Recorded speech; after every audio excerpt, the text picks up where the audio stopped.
Hello everyone, আসসালামু আলাইকুম। আশা করি সবাই ভালো আছেন। আলহামদুলিল্লাহ আমিও খুব ভালো আছি। এখানে ইলিশ মাছ ভাজি করতেছি দুপুরে রান্না করার জন্য। দুপুরে রান্না করার জন্য না, রান্না বলতে গেলে শুধু ভাজি করব, রান্না তো আর করবো না।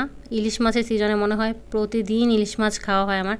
আর আমি যেহেতু একাই খাই তাই বেশি করে ভাজি করে রাখি যাতে 2 দিন অনায়াসে চলে যায়। আর একবারে আমার ইলিশ মাছ কয়েকদিন টানা খেতে পারলে আমার আর দেখা গেছে রুচি থাকে না। যেমন এবারই মনে হচ্ছে যে আমি যখন ইলিশ মাছ ভাজতেছিলাম তখনই আমি ভাবতেছিলাম যে আর ইলিশ মাছ কিনবো না বা খাবো না, কারণ আমার এখন আর ইলিশ মাছ খাওয়ার ইচ্ছা নাই। তো এটা আমার দুপুরে ভাজি করা শেষ। আর হচ্ছে মুরগির মাংস রান্না করেছিলাম অল্প করে। আমি তো ইলিশ মাছ দিয়ে খাবো আর আমার বাসায় মুরগির মাংস খাবে, তো এটা মুরগির মাংস আমার আগে থেকে রান্না করা হয়ে গিয়েছিল সকালে। তো এটা রান্না শেষ, দেন দুপুরে তো এটা দিয়ে শুধু দুপুরে খাবার আমরা খেয়েছি। অনেকদিন পর দেখা গেছে একটু পিঠা বানালাম।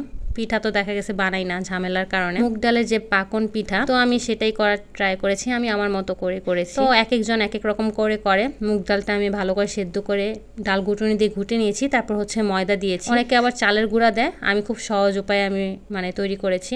আর লবণ দিয়েছিলাম। সন্ধ্যার সময় দেখা গিয়েছে কোনো নাস্তা যদি বানাতে যাই তাহলে দেখা গেছে 1-2 ঘন্টা অনায়াসে সময় চলে যায়। তাই প্রতিদিন দেখা গেছে নাস্তার আইটেমগুলো না বানিয়ে আমি হয়তো ফ্রোজেন আইটেম ভেজে নিচ্ছি, নয়তো শর্টকাটে কোনো কিছু বানাচ্ছি, আর নয়তো আমি বাহির থেকে কিনে আনি।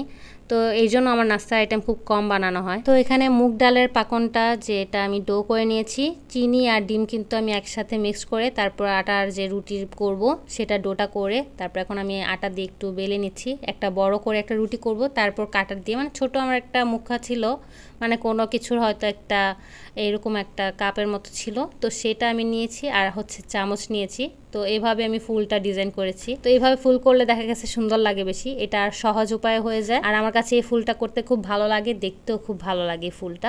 তো আমি সবগুলো পিঠা দেখা গেছে এরকম ফুল করে নিয়েছি, সবগুলো ভেজে নেব। তো আবার এগুলো অনেকগুলো পিঠা করছি। আর আমার কাছে না এটা দিয়ে ফুলটা করতে ভালো লাগছিল, মনে হচ্ছে যে আমি বসে বসে আরও করি। তো এক কাজ নিয়ে তো পড়ে থাকলে হবে না, সবগুলো করতে হবে।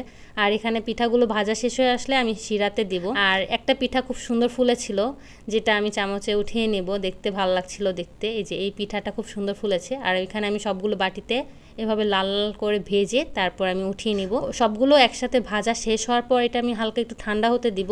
আর চিনির শিরাটা আমি করে নিব। এখানে চিনির শিরাটাও হয়ে গিয়েছে আর পিঠাগুলো আমি এক করে ছেড়ে দিয়েছি, শুধু তেজপাতা আর এলাচ দিয়েছি। চিনিটা একটা শুধু বলক আসছে তখনই আমি সবগুলো পিঠা দিয়ে দিই গরমটাতে। তো অনেকে আবার হয়তো শিরাটা হালকা ঠান্ডা হওয়ার পর পিঠাগুলো ছাড়ে, আমি একদম এভাবে দিয়ে দিয়েছি যাতে পিঠাগুলো নরম হয়।